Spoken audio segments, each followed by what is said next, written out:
Mesdames, Mesdemoiselles, Messieurs, bonjour et bienvenue à notre 21e webconférence. Vous êtes de plus en plus nombreux à nous suivre. Aujourd'hui, un sujet particulièrement important pour les entreprises. D'ailleurs, vous ne vous y êtes pas trompé. Beaucoup de directeurs commerciaux, beaucoup d'équipes managériales à la recherche de nouveaux clients, puisque le sujet, c'est comment développer ses ventes grâce à LinkedIn et plus particulièrement au social selling. Alors, pour m'accompagner aujourd'hui, Manuel Marie, fondateur de Doobies. Bonjour Manuel. Bonjour Philippe, bonjour tout le monde. Qui nous accompagne dans nos formations et dans nos actions de développement auprès de nos clients. Et Manuel, qui est un expert des réseaux sociaux, va nous en parler aujourd'hui. Quelques mots sur Doobies, Manuel. Oui, donc Doobies, en fait, c'est une société que j'ai créée il y a 2 ans maintenant, qui a vocation à accompagner des entreprises dans leurs problématiques de développement commercial. Et donc, ce que nous proposons actuellement, ce sont des formations commerciales, managériales et également du coaching. Et donc, en partenariat notamment avec le cabinet Amplitude. Merci Manuel. Une précision, vous avez la possibilité d'échanger avec nous à travers le chat. Donc, vous pouvez nous poser des questions, vous pourrez réagir. D'ailleurs, on vous invitera à le faire tout au long de cette session et plus particulièrement à la fin où vous pourrez échanger avec nous si vous avez des questions complémentaires. Alors, rentrons dans le vif du sujet. Quand on parle de social selling, quelle définition on peut donner? De quoi parle-t-on? Alors, c'est une bonne question, Philippe. En fin de compte, il y a peut-être autant de définitions possibles qu'il y a d'experts en social selling. Je dirais tout simplement que le social selling, c'est comment je vais utiliser les réseaux sociaux pour développer des opportunités commerciales. C'est assez important parce que le réseau social sur lequel on va se concentrer ce matin, c'est LinkedIn, réseau social 100% professionnel. Et on sait qu'un certain nombre de membres de LinkedIn, à l'origine, ont créé un profil plus dans une logique de trouver du travail, alors que là, on va plutôt se demander comment on va pouvoir développer des opportunités business au travers des réseaux sociaux, en particulier LinkedIn. C'est un terme qu'on entend beaucoup depuis déjà quelques années et il s'avère que LinkedIn a vraiment essayé d'une certaine manière s'accaparer le terme social selling. Donc c'est pour ça que on voit très souvent en fait des communications qui proviennent de LinkedIn et qui nous parlent du social selling. Donc souvenons-nous juste que le terme social selling est plus large que simplement le réseau social LinkedIn, mais qu'aujourd'hui, on va principalement se concentrer sur ce réseau social. Alors, réseau social, quelques précisions. Réseau social qui est aujourd'hui le numéro 1 en matière de relations business client, hein, j'entends. Oui, tout à fait. Donc, effectivement, social selling, on pense donc à tout l'univers des réseaux sociaux. Aujourd'hui, il y a probablement plusieurs dizaines de milliers de réseaux sociaux dans le monde. Vous connaissez les principaux que sont Facebook, Instagram, Snapchat, Twitter, LinkedIn, bien évidemment. Il y a quand même un très grand nombre de réseaux sociaux qui, à l'origine, ont plutôt une vocation, un usage, on va dire, privé ou particulier. Sur les réseaux sociaux à usage exclusivement professionnel, ce qui est le cas de LinkedIn, il y a clairement LinkedIn et, je dirais, le reste du monde, au sens que aujourd'hui, donc on vous montre une illustration graphique de la répartition des membres LinkedIn dans le monde. Pour tout vous dire, récemment, LinkedIn a même dépassé la barre des 500 millions de membres dans le monde. Donc là, ce qu'on vous présente avec Philippe, c'est la répartition par pays. Juste pour que vous sachiez, donc on est surtout sur des membres, bien évidemment aux États-Unis, puisque c'est le marché d'origine de LinkedIn, mais également dans les pays d'Europe occidentale, notamment la France, et récemment LinkedIn a dépassé la barre des 14 millions de membres en France. Donc juste pour que vous ayez une idée précise, vous puissiez visualiser, on a plus de la moitié de la population active française qui dispose d'un profil LinkedIn. Et dans certains pays comme les États-Unis, par exemple, c'est carrément 80% de la population active qui dispose d'un profil LinkedIn. Donc pourquoi c'est important pour nous? Parce que on peut formuler l'hypothèse que 80 à 90% des personnes que nous allons chercher sur LinkedIn, parce que nous sommes déjà en contact avec eux au quotidien dans notre environnement professionnel ou parce que ce sont des cibles qui nous intéressent, disposent ou très probablement disposeraient d'un profil sur LinkedIn. Donc, ça veut dire que si on est sur Viadeo, il faut migrer sur LinkedIn. Qu'est-ce qui est devenu cette entreprise française qui, il y a quelque temps encore, tenait la dragée haute à LinkedIn? Oui. Alors en fait, effectivement, donc pendant de nombreuses années sur le marché français, il y a eu une concurrence assez forte entre LinkedIn et Viadeo. Pour vous donner juste donc les dernières actualités concernant ces deux réseaux sociaux, l'an dernier, donc au mois de juin 2016, LinkedIn a été racheté par Microsoft pour un montant de 26 milliards de dollars. Et quelques mois après, Viadeo était sauvé de la faillite en étant racheté par Figaro Classified, donc en France, pour un montant de 1,5 million d'euros. Donc ça vous permet juste déjà de voir un petit peu en termes de poids de chacun de ces deux réseaux sociaux ce qu'ils représentent. Viadeo existe toujours. Dans les très grandes lignes, ce que vous allez pouvoir faire sur LinkedIn, vous allez pouvoir faire sur Viadeo. Maintenant, il est clair que tous les 6 mois ou tous les ans, on se demande un petit peu si Viadeo va pouvoir continuer, tout simplement. Alors là, ils ont été donc sauvés, entre guillemets, en 2016. Mais pour l'instant, toutes les initiatives locales de réseaux sociaux professionnels, que ce soit Viadeo en France, qui bien évidemment après s'est développé à l'international, ou Xing en Allemagne, pour l'instant n'arrivent pas vraiment à concurrencer on va dire, la croissance de LinkedIn au niveau international. Donc, si vous disposez aujourd'hui d'un compte Viadeo et d'un compte LinkedIn, vous pouvez tout à fait vous dire, je reste présent sur ces deux réseaux sociaux. En revanche, je vous invite juste, si vous souhaitez être sur les deux, à avoir le même niveau d'activité et le même niveau de complétude de votre profil sur les deux réseaux sociaux. Si en revanche, par exemple, vous décidez que vous ne souhaitez plus investir sur le réseau Viadeo, vous ne pensez plus avoir le temps pour le faire, je vous invite dans ces cas-là à supprimer votre compte, parce que s'il n'est pas supprimé, les gens pourront encore trouver des informations qui vous concernent en tapant votre nom et prénom sur Google, et ils peuvent tomber sur votre profil Viadeo et qui ne serait plus actif. Merci. Donc, vous l'avez compris, hein, pas de publicité pour nous sur LinkedIn, mais l'esprit de ces conseils, c'est vraiment de vous orienter sur le réseau social le plus actif et le plus rentable en matière de retour sur investissement. Alors, quand on parle de retour sur investissement, on parle de revenus. Les revenus de LinkedIn, d'où viennent-ils? C'est intéressant pour comprendre l'intérêt d'y travailler. Ouais. Donc, en fait, il y a 3 sources de revenus chez LinkedIn. La première était vraiment la source de revenus historique, c'est tous les produits et services que LinkedIn va vendre à des recruteurs, donc cabinets de recrutement, des responsables ressources humaines, des directeurs ressources humaines, etc. Donc, en fait, l'idée est simple, c'est que vous avez une base de données de plus de 500 millions de professionnels dans le monde et donc plus de 14 millions en France. Et bien évidemment, lorsque vous êtes recruteur, ça va être particulièrement intéressant de venir piocher lorsque vous êtes en phase d'embauche ou de recrutement dans cette base de données. Donc, l'essentiel des revenus de LinkedIn, donc à hauteur de 65%, c'est toutes les formules et les offres que LinkedIn va proposer donc plutôt à des recruteurs. Après, la deuxième source de revenus, c'est la publicité. Donc, c'est finalement la possibilité pour une société de venir communiquer, de venir utiliser des liens sponsorisés. D'ailleurs, on peut dire aussi que LinkedIn le fait assez bien puisqu'on est quand même très rarement gêné par des publicités sur LinkedIn, donc c'est fait de façon assez raffinée. Et c'est aussi très ciblé puisque lorsque vous investissez en publicité pour votre société sur LinkedIn, LinkedIn va pouvoir vous permettre vraiment de cibler de façon très fine les personnes que vous souhaitez toucher sur votre communication. Et enfin, la dernière source de revenus, c'est la source de revenus qui s'appelle donc les abonnements premium. Alors, on peut tout à fait utiliser LinkedIn de façon gratuite. Maintenant, dès qu'on essaie d'avoir un usage un petit peu plus avancé, et notamment lorsqu'on l'utilise pour se développer du business et qu'on prospecte via LinkedIn, on va assez facilement s'orienter vers des abonnements, des formules qui sont payantes.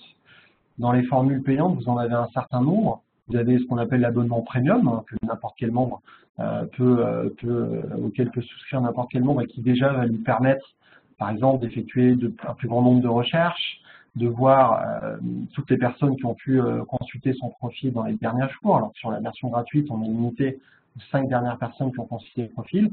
Et pour les commerciaux ou les chefs d'entreprise, passer sur une offre payante de type Sales Navigator qui va être un véritable outil de prospection. Dont on parlera un tout petit peu plus tard. Tout à la fin. Alors, pour résumer, c'est l'endroit où il faut être clairement si on veut faire du business. Hein. C'est clairement l'endroit où il faut être.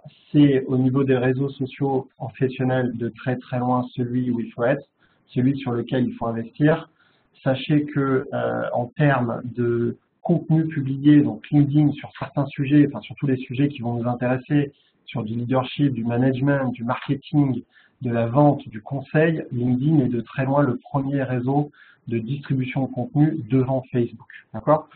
Notre aspect qui est très important, c'est que sur LinkedIn, il y a un outil qui s'appelle LinkedIn Pulse, qui est un outil de micro-blogging, et chaque membre, s'il le souhaite, peut se positionner comme un expert sur un thème en particulier et venir rédiger un article d'une certaine taille, qui peut illustrer également, où il peut mettre des photos ou des vidéos, et sortir un petit peu d'un message purement commercial pour se positionner comme un expert dans son domaine d'activité. Donc ça, c'est vraiment l'une des forces de LinkedIn. Et donc, pour que vous sachiez, donc il y a cette notion aussi de zone d'influence, de viralité, puisque lorsque je vais publier un contenu sur LinkedIn, bien évidemment, toutes les personnes qui sont déjà connectées avec moi sur LinkedIn vont pouvoir aimer l'article, commenter l'article, partager l'article, mais également les contacts de mes contacts vont pouvoir également interagir. Donc il y a vraiment une viralité importante. Beaucoup plus forte que sur Twitter. Avec Twitter, quand on a 250 followers, on touche 250 personnes. Là, on a quelque chose. On peut avoir des résultats qui sont plus importants, notamment bien évidemment lorsqu'on va venir rédiger des contenus sur des thèmes d'actualité qui concernent vraiment l'environnement business. Tout à fait. Donc des contenus longs, du fond, de la matière, de façon à imprimer sa marque, de façon à donner, à réfléchir et à mettre en perspective les gens avec lesquels on va pouvoir interchanger. Exactement. Et vraiment, j'insiste sur ce point, Philippe, c'est vraiment le côté j'utilise LinkedIn pour développer des opportunités business, donc je suis dans le cadre de la prospection, mais pour autant, je ne vais pas envoyer des messages commerciaux directement sur LinkedIn.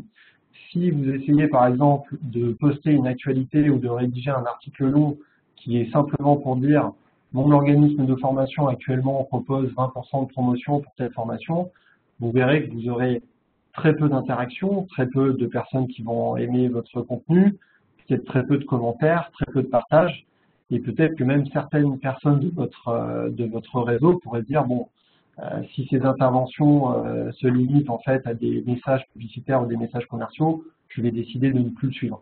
Donc ça veut dire qu'il y a des codes sur LinkedIn à respecter pour à la fois bien faire vivre son réseau, être accepté et ensuite entrer en relation. Donc là, vous venez de donner un code. Est-ce qu'il y a d'autres codes à respecter pour les gens qui nous écoutent? Oui, bien sûr. Alors c'est vrai que la question qui revient très souvent dans les formations que j'anime, c'est dois-je accepter n'importe qui sur LinkedIn? À savoir que, on va pas se mentir, un certain nombre de membres de LinkedIn sont un petit peu dans une compétition, une collection de contacts. Donc, ils peuvent être amenés à envoyer des demandes de mise en relation à d'autres membres, même s'ils se connaissent pas encore. Donc, moi, j'ai souvent tendance à penser que je n'invite sur LinkedIn seulement des personnes que j'ai rencontrées au moins une fois dans un cadre professionnel. Alors après, chacun de nous positionnera le curseur où il le souhaite. Je vous prends l'exemple, par exemple, d'un salon professionnel. Généralement, quand on est dans un salon professionnel, on peut y rester 2-3 jours. On va rencontrer peut-être 50 personnes par jour, donc ça fait à peu près une grosse centaine de personnes qu'on va rencontrer.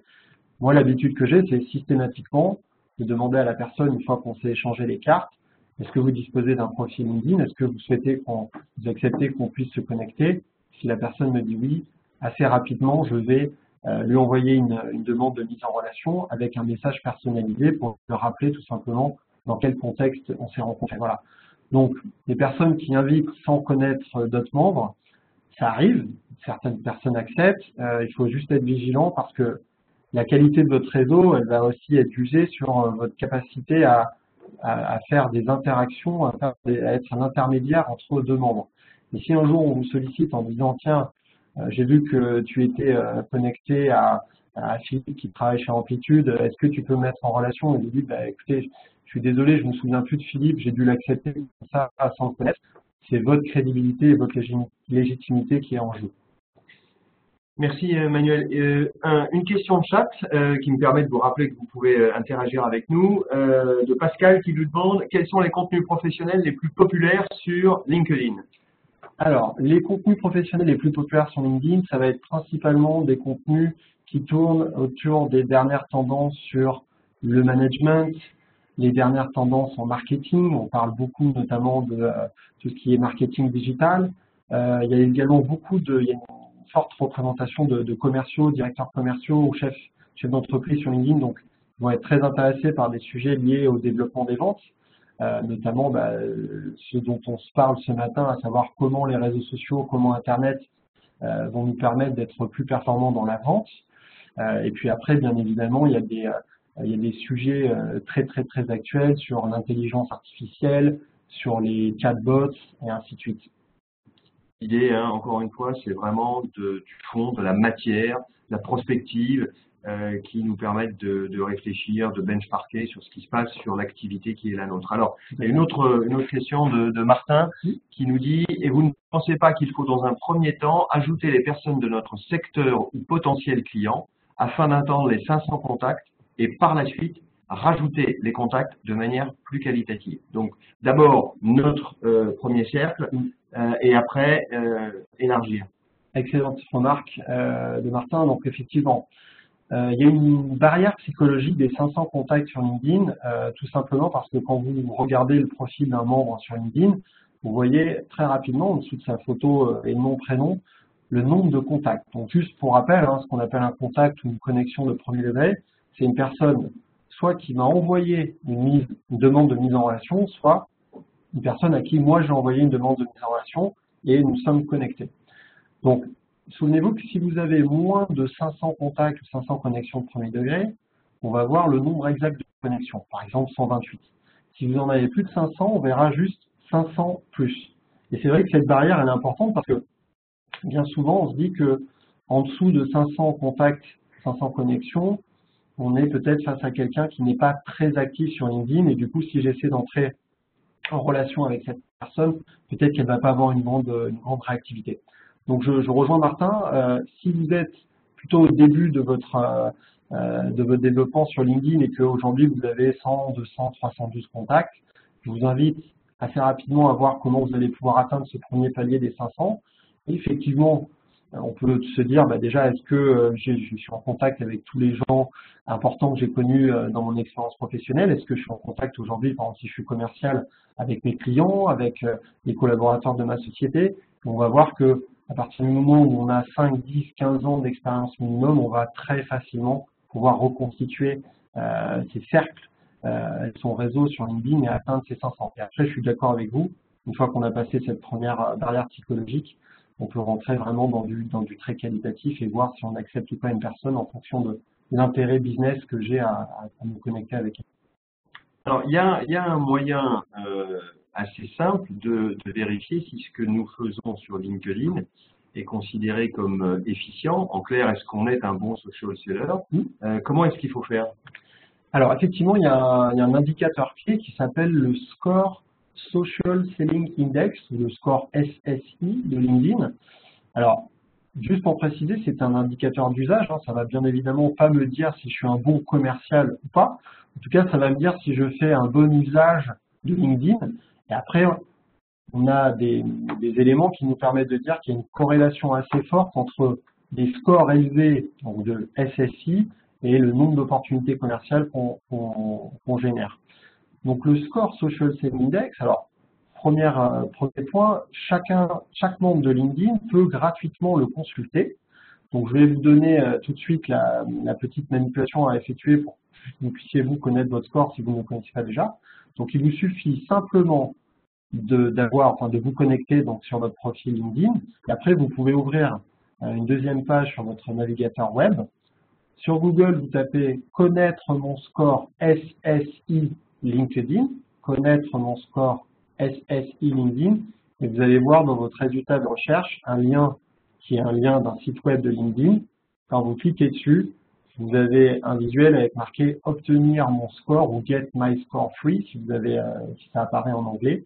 Vous cliquez et automatiquement, vous allez avoir votre score SSI de LinkedIn. Ce score SSI de LinkedIn, c'est une note sur 100. Et cette note sur 100, elle est divisée en 4 parties, donc chacune des parties avec un score sur 25. La première, LinkedIn l'appelle « Construire votre marque professionnelle ». Si je le traduis avec nos mots, c'est en fait comment vous avez rempli votre profil. D'accord?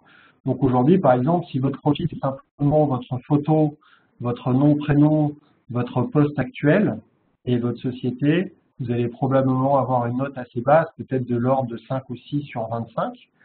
Et pour améliorer cette note, vous allez en fait nous en dire plus sur vous, c'est-à-dire inclure un petit résumé de quelques lignes qui va nous en dire plus sur qui vous êtes vous d'un point de vue professionnel, ce qui vous rend unique.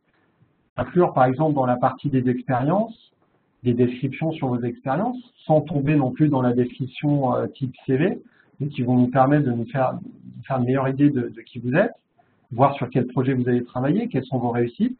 Également, enrichir vos expériences avec des contenus médias, par exemple un lien vers le site web de votre société ou même un lien vers une vidéo qui a pu être faite sur votre société.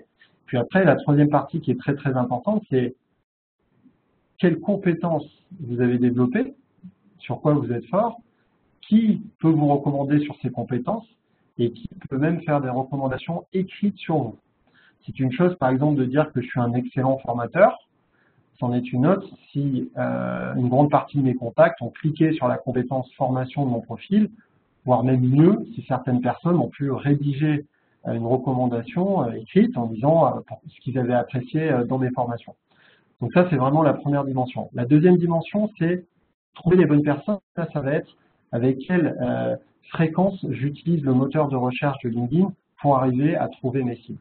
La troisième dimension, c'est la notion d'échange d'informations. L'échange d'informations, c'est finalement avec quelle fréquence je poste des contenus, j'aime des contenus de mes contacts, je commente, je partage, avec quelle fréquence aussi je vais intégrer des discussions dans des groupes thématiques, et ainsi de suite. Et enfin, la dernière dimension qui s'appelle établir des relations, ça va être notamment votre réseau, à savoir aujourd'hui, effectivement, pour reprendre ce que disait Martin, si vous êtes à plus de 500 connexions de premier degré, votre note sera déjà assez bonne sur cette dimension-là. Et après, comment vous arrivez à faire grossir votre réseau et comment vos contacts sont eux-mêmes connectés.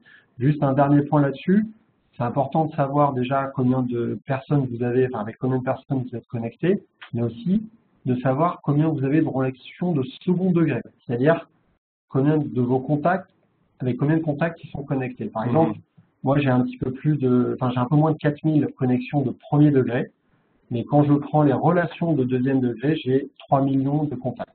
Donc j'ai 3 millions de personnes que je peux contacter assez facilement puisqu'on a une personne en commun. Alors, en résumé, les 4 grandes dimensions, les 4 grands leviers du social selling, oui. Marketing, communication, RP, commercial. Exactement. Pensez alors peut-être l'analogie d'une fusée à 4 étages. Le premier étage, c'est vraiment prenez du temps à bien remplir votre profil en ayant cette démarche de finalement c'est ma brochure professionnelle. Parce que les gens vont commencer à la consulter, donc qu'est-ce que ça dit de vous et comment, au travers de votre profil, vous pouvez paraître crédible et sympathique très rapidement aux yeux des personnes qui vont lire des informations sur votre profil. Une fois que cette partie-là est faite, vous pouvez passer à la deuxième étape qui est plus comment créer ou reconstituer mon réseau sur LinkedIn, étant entendu qu'il va me falloir effectivement idéalement plus de 500 connexions pour pouvoir passer à l'étape d'après où je vais être déjà plus sur du partage d'informations. Donc vraiment, voilà, reconstituer votre réseau, essayer de dépasser cette barre psychologique des 500. Et une fois que votre profil est bien rempli et que vous avez un réseau de contacts qui commence à être significatif, il y a la dernière partie qui concerne le partage de contenu. Et je dirais la 4e étape qui est un petit peu le Graal, qui est la création de contenu. Donc cette phase où vous êtes vous-même en capacité de rédiger des contenus à valeur ajoutée, de vous positionner comme un expert et d'utiliser LinkedIn pour partager ces informations. Alors, on a une autre question chat. on a vu tout à l'heure ce qu'il fallait faire.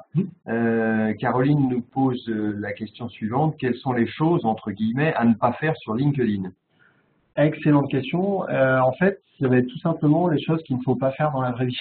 LinkedIn, c'est tout simplement un amplificateur de ce que vous pouvez faire dans la vie, on va dire, la vie réelle, quoi, in real life. Si, par exemple, vous prospectez sans savoir exactement ce que fait votre interlocuteur, sans connaître un minimum sur ses besoins, on va pas se mentir, les résultats que vous allez obtenir sur LinkedIn vont être les mêmes que en dehors des réseaux sociaux, à savoir ils vont être très très faibles. Je vous prends juste un exemple très rapide.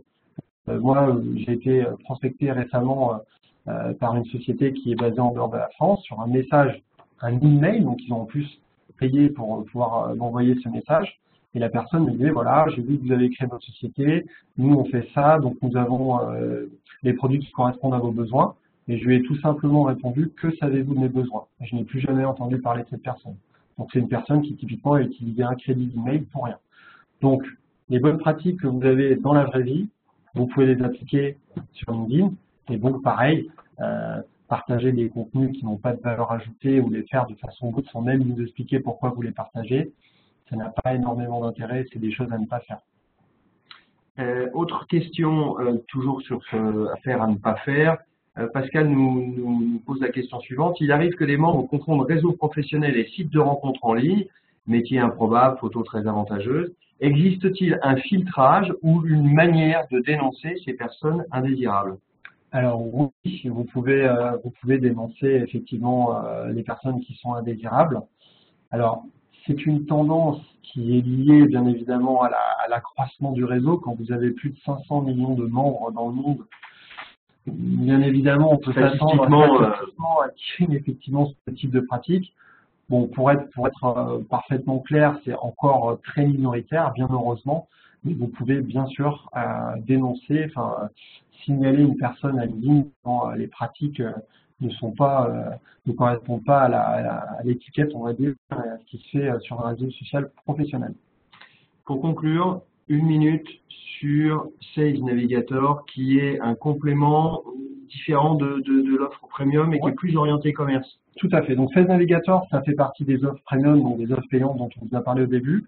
C'est vraiment un outil qui est destiné pour les commerciaux, directeurs commerciaux ou chefs d'entreprise qui ont besoin de développer leur activité.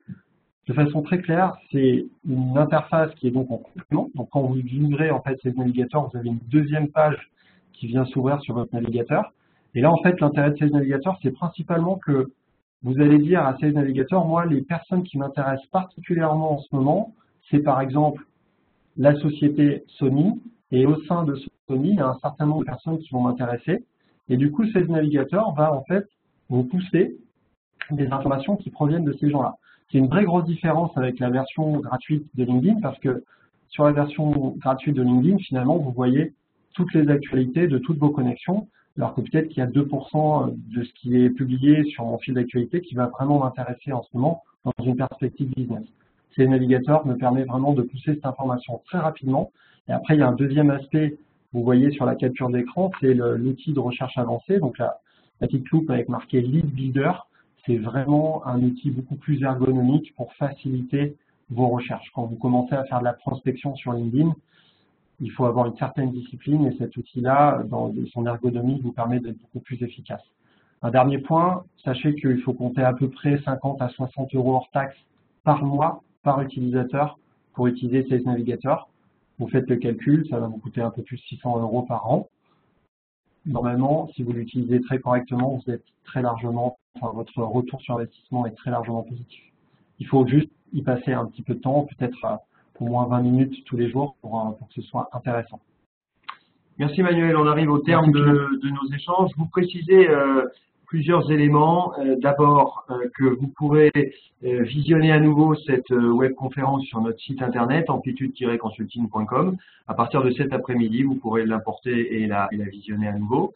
Et vous faire part de notre prochaine webconférence qui a lieu le 4 juillet à 11h30 et où je serai accompagné de Stéphane Béal, un des dirigeants de Fidal, avec lequel nous avons réalisé enquête sur la réforme du droit du travail. C'est en pleine actualité brûlante. On aura beaucoup de choses intéressantes à partager avec vous. Merci Manuel, merci à tous pour votre participation. Et bien évidemment, vous pouvez nous retrouver sur LinkedIn si vous le souhaitez. À bientôt. Au revoir. Au revoir.